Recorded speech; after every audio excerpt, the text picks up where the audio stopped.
झारखंड में matric inter की परीक्षा हुई स्थगित। 1 जून को समीक्षा के बाद लिया जाएगा फैसला। विद्यार्थियों को 15 दिन पहले दी जाएगी जानकारी।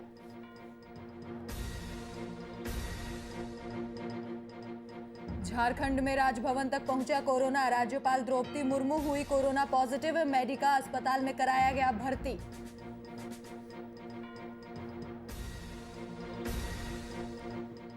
लालू की जमानत पर तेज प्रताप ने दीप जलाकर जाहिर की खुशी। नीतीश सरकार पर साधा निशाना। बोले, पिताजी जैसे ही आएंगे नीतीश सरकार गिर जाएगी।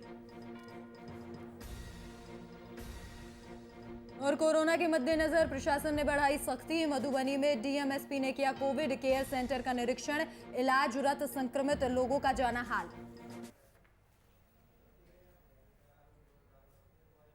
नमस्कार, आप देख रहे हैं वीआईपी न्यूज और मैं हूं आपके साथ राखी लांबा। सीबीएसई आईसीएसई के बाद अब झारखंड एकेडमिक काउंसिल की ओर से भी मैट्रिक और इंटरमीडिएट की परीक्षाओं को फिलहाल स्थगित कर दिया गया है। जैक की ओर से नोटिफिकेशन जारी करते हुए कहा गया कि माध्यमिक परीक्षा 2021 और इंटरमीडिएट कला विज्ञान और वाणिज्य परीक्षा 2021 तत्काल प्रभाव से स्थगित की जाती है।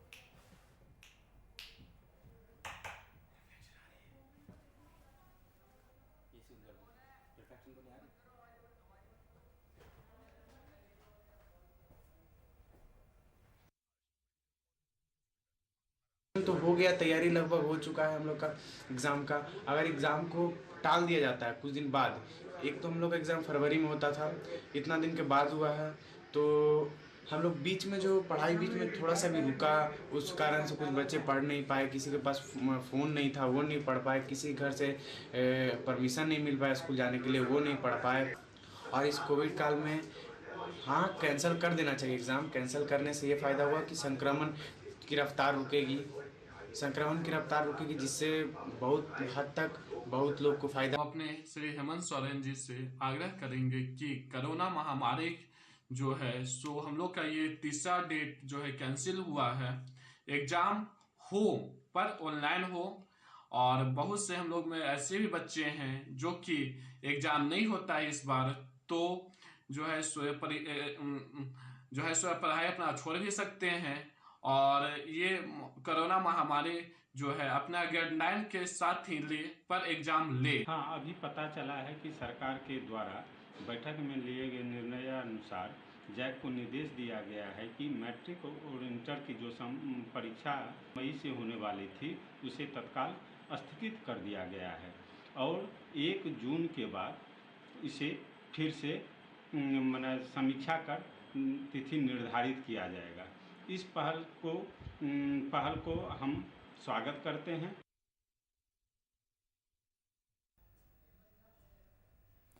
इस खबर पर जानकारी साझा करने के लिए हमारी संवाददाता करिश्मा सिन्हा फोन लाइन पर मौजूद हैं। करिश्मा, मैट्रिक और इंटरमीडिएट की परीक्षाएं फिलहाल स्थगित कर दी गई हैं और जैक के द्वारा नोटिफिकेशन भी जारी कर दिया गया है, क्या कुछ जानकारी आपके पास? जी राखी, देखिए सीबीएसई और आईसीएसई के बाद अब जो झारखंड एकेडमिक काउंसिल है उसकी ओर से अब मैट्रिक और इंटरमीडिएट की जो परीक्षाएं होने वाली थी उसको फिलहाल के लिए जो है स्थगित कर दिया गया है। और जैक की ओर से जो नोटिफिकेशन भी जारी करते हुए उन्होंने ये भी कहा है कि जो माध्यमिक परीक्षा 2021 और इंटरमीडिएट कला विज्ञान और वाणिज्य जो परीक्षा है उसको तत्काल के लिए जो है उसको स्थगित कर दिया गया है। और कोविड का जो सिचुएशन उसको देखते हुए 1 जून को समीक्षा बैठक देखते हुए ये निर्णय लिया जाएगा कि एग्जाम 1 जून के बाद होंगे कि नहीं। देखिए, इससे पहले जो है कोविड-19 की महामारी के प्रकोप को देखते हुए सीबीएसई और जो आईसीएसई का जो एग्जाम है उसको भी पोस्टपोन करा दिया गया था। और अब झारखंड एकेडमिक काउंसिल ने मैट्रिक और इंटरमीडिएट की जो प्रायोगिक परीक्षा जो होती है एग्जाम से पहले उसको स्थगित कर दिया गया था। और अब समीक्षा बैठक होने के बाद अब जो एग्जाम होने वाले थे जैक के उसको स्थगित कर दिया गया है। जी करिश्मा, वहीं छात्रों का कहना है कि कोरोना की गाइडलाइंस का पालन करते हुए सरकार को इस ओर तरफ ध्यान देना चाहिए और जो परीक्षा है उन्हें स्थगित नहीं करना चाहिए, क्योंकि उनकी जो पढ़ाई है वो पूरे तरीके से बर्बाद हो जाएगी। जी राखी, देखिए काफी बच्चों से हमने जब बात करने की कोशिश की तो उनका साफ तौर पे ये कहना है कि एक तो जो जैक का एग्जाम होता है वो फरवरी में हर साल लिया जाता है, लेकिन इस बार मई तक वो पहुंच गया था। 4 मई से एग्जाम शुरू होने वाली थी, तो बच्चों का खास तौर पे ये कहना है कि अब तो फेब से मई चला गया था एग्जाम और मई से अब स्थगित कर दिया गया है। तो कहीं ना कहीं ये बच्चों के लिए आगे फ्यूचर के लिए थोड़ा डर का माहौल रहेगा। तो उन लोगों का साफ तौर पे ये कहना है कि अब एग्जाम हो स्थगित कर दिया गया है, लेकिन कोविड-19 को देखते हुए सारे गाइडलाइंस का पालन करते हुए एग्जाम को शुरू कर देनी चाहिए। जी राखी। जी करिश्मा, तमाम जानकारी देने के लिए आपका शुक्रिया।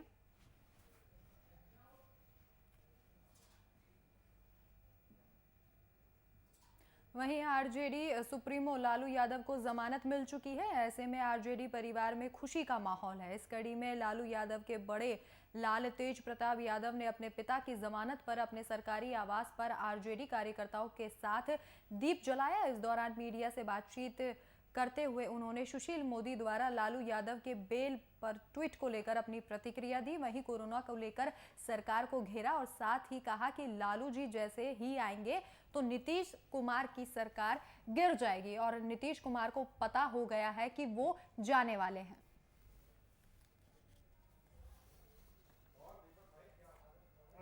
असली में जो पर्व है, आज समझिए कि पूरा पर्व है। छठ का भी है, छठ पर्व भी है।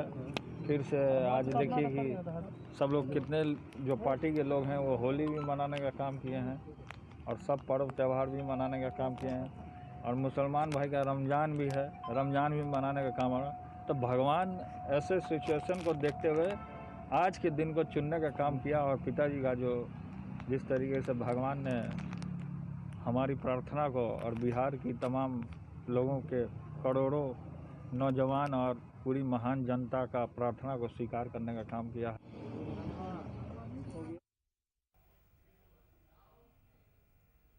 वहीं मधेपुर जिला के कॉलेज चौक पर लालू यादव को बेल मिलने पर पटाखे और मिठाइयां बांटकर जमानत की खुशी मनाई गई। इसकी अध्यक्षता करते हुए अल्पसंख्यक प्रकोष्ठ के प्रदेश महासचिव मोहम्मद आलम ने कहा कि ये दिन हमारे लिए बहुत ही महत्वपूर्ण दिन है और गरीबों और अल्पसंख्यकों और छोटे तबके के लोगों के लिए बहुत ही खुशी का दिन है।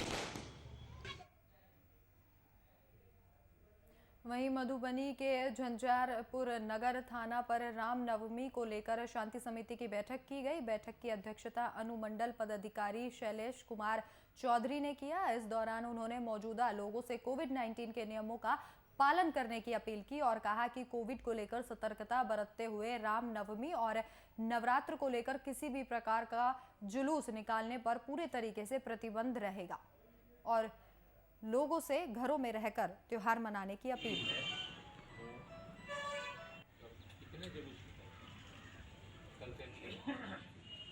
हमें कोरोना गाइडलाइंस के हिसाब से ही त्यौहार मनाने की मजबूरी है। इसी सिलसिले में स्पष्ट दिशा निर्देश दिए गए हैं कि हम लोग रामनवमी के अवसर पर किसी तरह का जुलूस आदि नहीं निकलेगा, कोई तरह का जमावड़ा लगाने की इजाज़त नहीं होगी, डीजे आदि बजाने का या किसी तरह का मनोरंजक कार्यक्रम या व्यावसायिक कार्यक्रम करने की इजाज़त नहीं होगी। यह बैठक जो बुलाई गई है नालंदा के बड़गांव में सामूहिक छठ पूजा पर पाबंदी लगाने के बाद भी दूसरा जिले के सैकड़ों लोग छठ पूजा करने के लिए बड़गांव पहुंच गए और जिससे जहां जगह मिली वहीं ठहर गया। बस स्टैंड को लेकर यात्री शेड पूरी तरीके से फुल हो चुका है और लोगों का आने जाने का सिलसिला अभी भी लगातार जारी है। बाहर से आने वाली महिलाओं का कहना है कि हम लोगों को इस बात की जानकारी नहीं थी कि बड़गांव में छठ पूजा करने पर रोक लगाई गई है।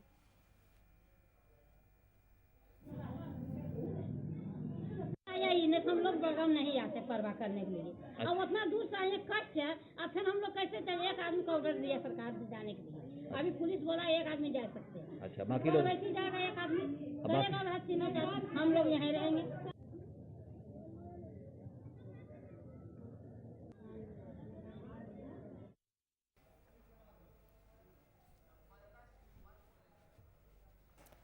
तो इस खबर पर जानकारी साझा करने के लिए हमारे संवाददाता शिव कुमार फोन लाइन पर मौजूद हैं। शिव, जिस तरीके से लगातार कोरोना को लेकर पाबंदियां लगाई जा रही है, तो वहीं ऐसी तस्वीरें सामने आ रही है जहां पाबंदी के बावजूद छठ पूजा की तैयारियां की जा रही है और सोशल डिस्टेंसिंग की भी जमकर धज्जियां उड़ाई जा रही हैं। जी, मैं बता दूं आपको कि ये निश्चित तौर पर जो कोरोना संक्रमण का आज डर बढ़ता जा रहा है बिहार में, और टेस्टिंग की भी सुविधा अब बहुत से हॉस्पिटल में नहीं है, तो इसे देखते हुए तो ये बहुत भयावह तस्वीर बन सकती है। लेकिन आपको ये बता दें कि ये आस्था का केंद्र रहा है आपका बिहार का देव और ये नालंदा का बड़गांव। तो इसे लेकर जो यहाँ पर आए हैं लोग, उनका यही मानना है और कहना है कि हम लोग जो आए हैं तो हम लोग को ये नहीं मालूम था पूरी तरह से कि यहाँ पे इस बार जो है छठ का आयोजन नहीं होगा, क्योंकि राष्ट्रीय मान्यता प्राप्त हो चुका है इस बड़गांव मेले को, छठ को। तो इसे लेकर ये लोग यहाँ पहुंचे हैं। लेकिन चूंकि अब यहाँ आ गए तो ये लोग का कहना है कि जब हम लोग अब यहाँ आ गए हैं तो हम लोग अब यहाँ से जाएंगे नहीं जब तक पूजा खत्म नहीं हो। देखिए, ये आस्था का बात होता है तो आस्था में पुलिस और प्रशासन भी थोड़ा सहम जाती है। इसी को लेकर अब जब आ गए हैं तो इन्हें इतना हिदायत दी गई है कल के बाद कि आप लोग कम से कम यहाँ रहते हैं तो ठीक है, मास्क का उपयोग करें और साथ में सोशल डिस्टेंसिंग भी करें। लेकिन ये देखना होगा कि हाँ, यहाँ पे कितना मेंटेन हो पाता है प्रशासन, अब इसके लिए क्या व्यवस्था कर पाती है, क्योंकि इस तरह का आयोजन का यहाँ पर नहीं था कोई नियमित रूप से कि हाँ यहाँ पर होना है। अगर इस तरह का होता तो यहाँ पर काफी संख्या में पुलिस बल और सुविधाएं दी जाती हैं, क्योंकि राष्ट्रीय मान्यता इसे मिला है इस मेले को। लेकिन अब ये देखना होगा कि अब पुलिस अब आए हुए जो लोग हैं उन्हें भगा भी नहीं सकती है, लेकिन उन्हीं के साथ किस तरह का रवैया पेश आती है। जी, तमाम जानकारी देने के लिए आपका शुक्रिया। तो पाबंदी के बावजूद छठ पूजा की तैयारियां की गई और जिसे जहां जगह मिली वो वहीं पर ठहर गया।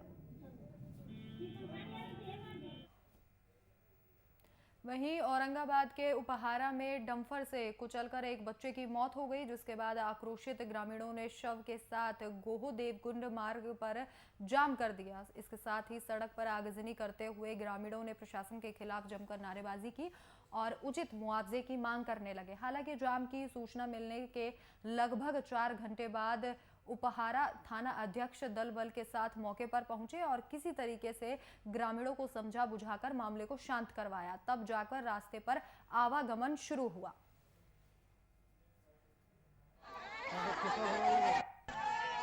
कोई डंपर वाला इस लड़का को धक्का मार दिया और इसका जो मृत्यु हो गया। जो हम लोग यह मांग पर जो अभी डटे हुए हैं, नहीं तो यहाँ पुलिस प्रशासन थाना ½ किलोमीटर की दूरी पर है, नहीं तो कोई प्रशासन आया और नहीं BDO आए, और जिसके लिए हम लोग डटे हुए हैं वो अगर जब तक हम लोग को मांग पूरा नहीं होगा हम लोग यहाँ से हटेंगे नहीं।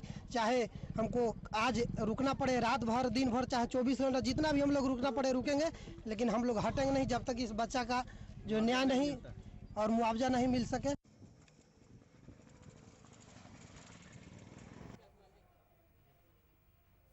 तो एक बच्चे की डंपर से कुचलने के बाद मौत हो गई, जिसके बाद आक्रोशित ग्रामीणों ने जाम लगा दिया। हालांकि प्रशासन ने लोगों को समझा बुझाकर मौके पर पहुंचे पुलिस प्रशासन ने इस जाम को खुलवाया, लेकिन यहां परिजन लगातार उचित मुआवजे की मांग कर रहे थे और किसी तरीके से प्रशासनिक अधिकारियों ने मौके पर पहुंचकर ग्रामीणों को शांत कराया।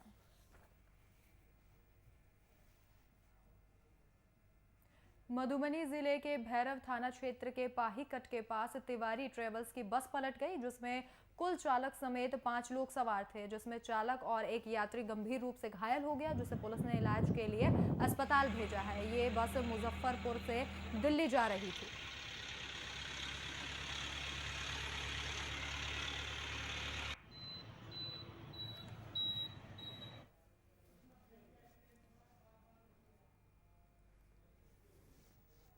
तो मधुबनी जिले के भैरव थाना क्षेत्र के पाहीकट के पास ये हादसा हुआ और जहां तिवारी ट्रेवल्स की बस पलट गई। तस्वीरें आपके सामने किस तरीके से बस के परखच्चे उड़ गए और तस्वीरें आपके सामने मधुबनी से किस तरीके से बस के परखच्चे यहाँ पर उड़ गए।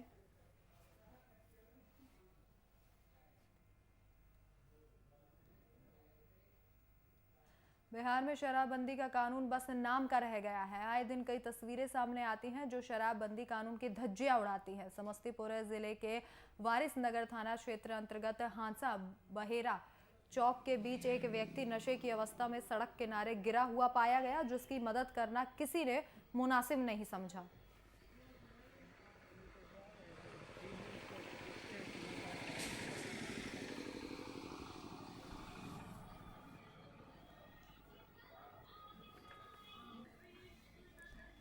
ये तस्वीरें उसी राज्य की हैं जहां सरकार लगातार शराबबंदी का दावा करती है और ऐसे में काफी शर्मनाक तस्वीरें जहां नशे में धुत ये व्यक्ति सड़क के बीचों बीच पाया गया और ये पूरा मामला जिले के वारिसनगर थाना क्षेत्र के अंतर्गत हांसा बहेरा चौक का है।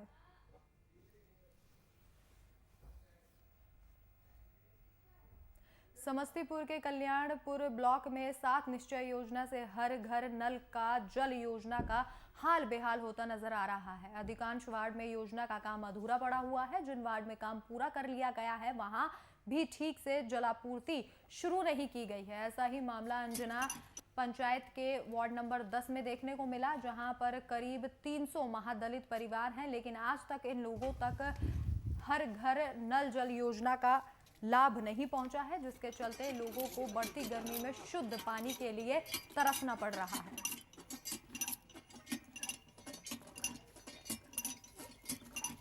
अजना पंचायत जो है, अजना पंचायत के वार्ड नंबर 10 में 2 से 3 हज़ार का आबादी आता है, जिसमें जल नल लगा लेकिन अधूरा ही लगा और 300 परिवार के लोग जो है लगभग वो वंचित हैं इससे अभी तक। और 2 साल हो गया लगे हुए भी।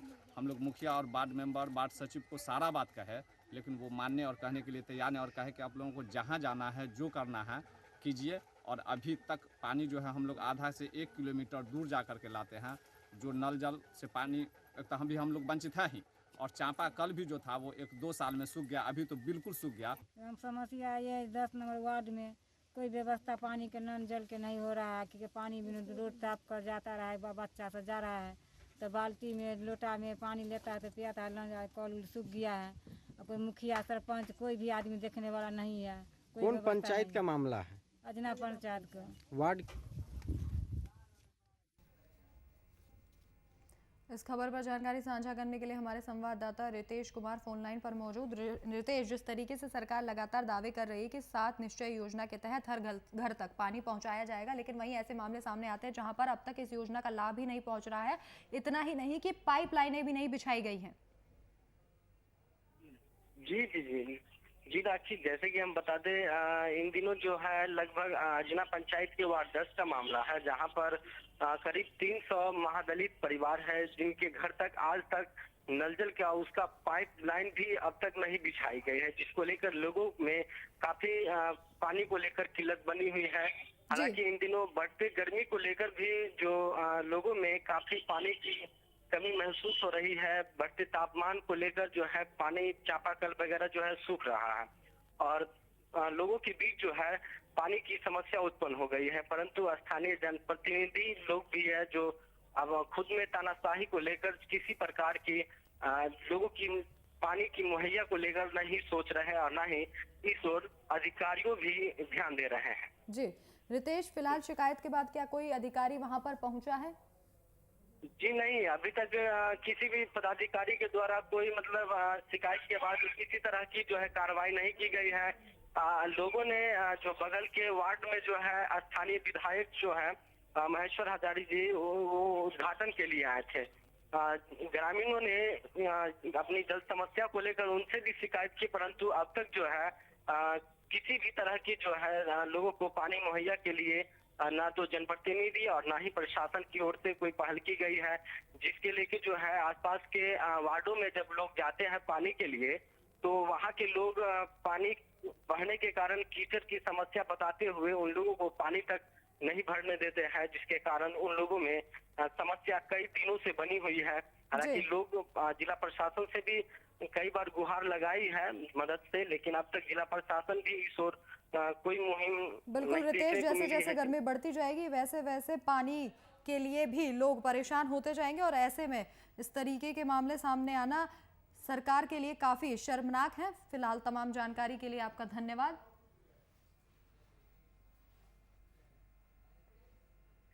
वहीं नवगछिया में लगातार बढ़ रहे कोरोना वायरस संक्रमण को देखते हुए प्रशासन द्वारा सख्ती बढ़ा दी गई है। प्रशासन स्तर पर लगातार चेकिंग अभियान चलाया जा रहा है। वहीं नवगछिया शहर में एसडीओ अखिलेश कुमार, एसडीपीओ दिलीप कुमार के नेतृत्व में सघन चेकिंग अभियान चलाया गया। चेकिंग अभियान के दौरान कोरोना प्रोटोकॉल के उल्लंघन किए जाने वाले दुकानों को सील कर दिया गया।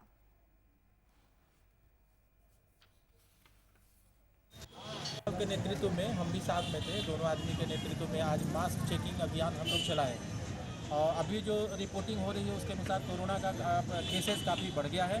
लोगों को जागरूक करने का मुख्य उद्देश्य है वो मास्क का यूज़ करें, आदत डालें कि हरदम मास्क का यूज़ करें और बिना ज़रूरत घर से निकले नहीं। कोरोना प्रोटोकॉल के अनुसार में 7 बजे दुकानें बंद हो जानी है, तो उसके लिए भी हम लोग लोगों को जागरूक कर रहे हैं कि स्वतः कहने का ज़रूरत नहीं पड़े, स्वयं से अपनी दुकानें 7 बजे बंद कर दें। मास्क चेकिंग तो मूलतः लोगों को जागरूक करने का ही उद्देश्य है कि लोग जागरूक हों, मास्क लगाएं, सोशल डिस्टेंसिंग मेंटेन करें, कोविड-19 का जो प्रोटोकॉल है उसका पालन करें। मास्क पर चेकिंग का तो यही अभियान जो है उसका उद्देश्य यही है।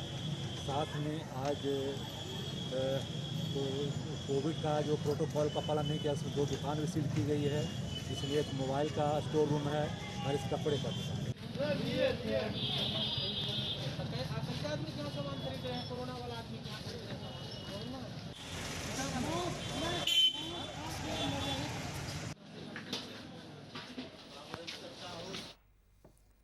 नवगछिया में लगातार बढ़ रहे कोरोना वायरस के संक्रमण को देखते हुए लगातार प्रशासन सख्ती दिखा रहा है और इसी कड़ी में जो दुकानें कोरोना प्रोटोकॉल का उल्लंघन करते दिखी उन दुकानों को प्रशासन के द्वारा सील कर दिया गया।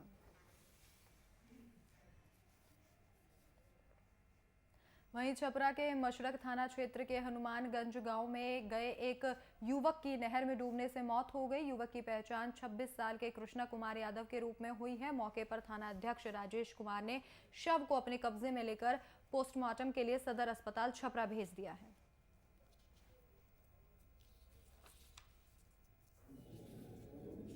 गांव का कौन गांव है? पूर्वी पंचायत वार्ड नंबर 14 के कृष्णा कुमार यादव, पिता नागेंद्र यादव का लड़का है कृष्णा यादव, गया था शौच के लिए नहर के बांध पर और वहाँ शौच करने के दौरान पैर फिसल गया। क्या हुआ, पानी में डूबकर उसकी डूब पाया। तो हम लोग खोजबीन के लिए निकले तो कहे कि नहर के पानी में डूबा हुआ है, तो लाए हॉस्पिटल में। तो वहाँ पे डॉक्टर ने उसे मृत घोषित कर दिया।